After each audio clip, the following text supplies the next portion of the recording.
Hello and welcome to my channel learn with Preeti. आज के इस वीडियो में हम एक और डिस्काउंट से रिलेटेड क्वेश्चन करेंगे, लेकिन ये थोड़ा अलग होगा, कुछ डिफरेंट ज़रूर होगा। I am making sure that, क्योंकि ऐसा क्वेश्चन ना अभी तक हमने पहले किया है। हमने सिर्फ डिस्काउंट से रिलेटेड किया, लेकिन डिस्काउंट में अगर रिटर्न आ जाए या कोई कम पैसा दे तो उसको कैसे ट्रीट करेंगे, हम उसके बारे में बात करते हैं। तो एक और क्वेश्चन मैंने लिखा है enter the following transaction in the general of Hari and company. Hari and company के लिए हमें ट्रांजैक्शंस करनी है। 3 ट्रांजैक्शन हमारे पास है, तो सोल्यूशन लिखने से पहले फॉर्मेटिंग कर ले। तो सोल्यूशन कैसे होता है? आपका सोल्यूशन होता है, सोल्यूशन में आप क्या करते हैं, जर्नल एंट्री हेडिंग देते हैं ना, journal entries in the books of Hari and company. हो गया। इसके बाद हम क्या करते हैं, इसके बाद हम करते हैं फॉर्मेटिंग। तो फॉर्मेटिंग में सबसे पहली चीज़ आती है आपका डेट, तब आता है आपका पर्टिकुलर्स, फिर आता है आपका लेजर फोलियो, फिर आता है डेबिट का अमाउंट और क्रेडिट का अमाउंट। ये क्लियर हो गया। पहली ट्रांजैक्शन पे अगर हम फोकस करें तो पहली ट्रांजैक्शन क्या कहती है कि परचेज्ड गुड्स फ्रॉम विनोद। हमने कोई विनोद हैं उनसे गुड्स परचेज किए हैं जिनका लिस्ट प्राइस यानी MRP कितना है, 40,000 रुपये, और उस पर ट्रेड डिस्काउंट कितना मिला है, 10%। तो हम नोट बनाएं पहले, तो ठीक है, वर्किंग नोट 1। अगर वर्किंग नोट के हिसाब से करना हो तो कैसे करेंगे, क्या बोलता है कि अगर हम लिखें कैलकुलेशन ऑफ, क्या है, परचेज किया है ना, ऑफ गुड्स परचेज कितने के परचेज किए गए, calculation of amount, sorry, goods purchase क्या करेंगे, लिस्ट प्राइस कितना है आपका, लिस्ट प्राइस है 40,000 रुपीज़। उसके बाद क्या करते हैं, लेस ट्रेड डिस्काउंट। तो लेस ट्रेड डिस्काउंट कितना है, ट्रेड डिस्काउंट 10%। तो 40,000 का 10% हो जाता है आपका 4,000 रुपीज़। माइनस करेंगे तो आपको कितना का गुड्स आपने परचेज किया, 36,000 का। ये तो अमाउंट पता चल गया। मुझे एंट्री बताओगे क्या होगी, एंट्री होती है परचेज अकाउंट डेबिट। क्यों? क्योंकि खर्चा है इसलिए।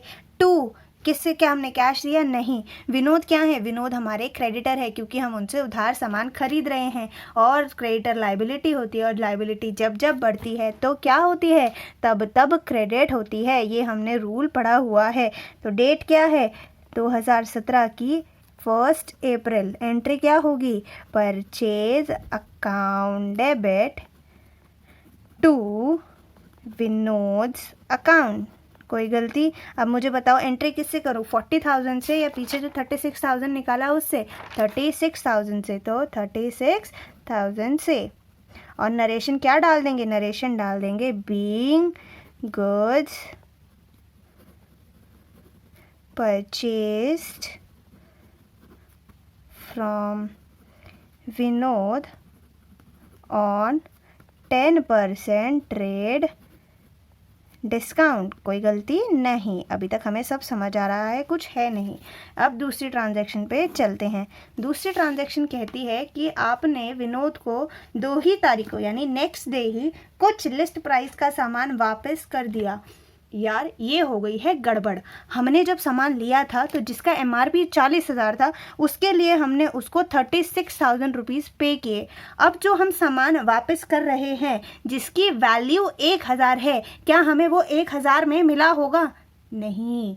क्यों नहीं मिला होगा? अरे यार हमने टोटल सामान 40,000 रुपीज़ का लिया था, और अब हम कह रहे हैं कि हमने उसमें से 1,000 का सामान बेच दिया या वापस कर दिया। तो वो 1,000 जो है वो एक्चुअली हमें 1,000 का तो पड़ा ही नहीं था। तो कितने का पड़ा था, निकालते हैं। Working note number 2। समझ आ रहा है ये वर्किंग नोट हम क्यों बना रहे हैं? ये जानने के लिए कि जो सामान हमने भेजा है वो हमें कितने का पड़ा था, हम उस अमाउंट से एंट्री करेंगे, उससे नहीं कि उसका एक्चुअल प्राइस कितना है। तो लिखेंगे calculation of amount of goods to be returned.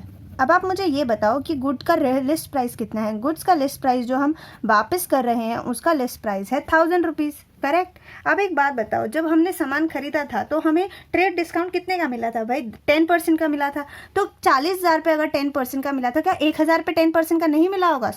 सब पे इन टोटल 10% का था, तो हर एक पे 10% का मिला होगा। तो जिसकी वैल्यू 1,000 थी उस पर भी 10% का मिला होगा, तो हम उसका लिस्ट प्राइस से ट्रेड डिस्काउंट लेस कर देते हैं।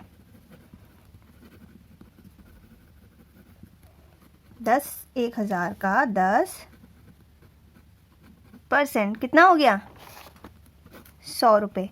यानी ये क्या कहना चाह रहा है, जिस सामान की वैल्यू 1,000 रुपये थी, जिस सामान की वैल्यू 1,000 रुपये थी, एक्चुअली वो आपको 1,000 का पड़ा ही नहीं।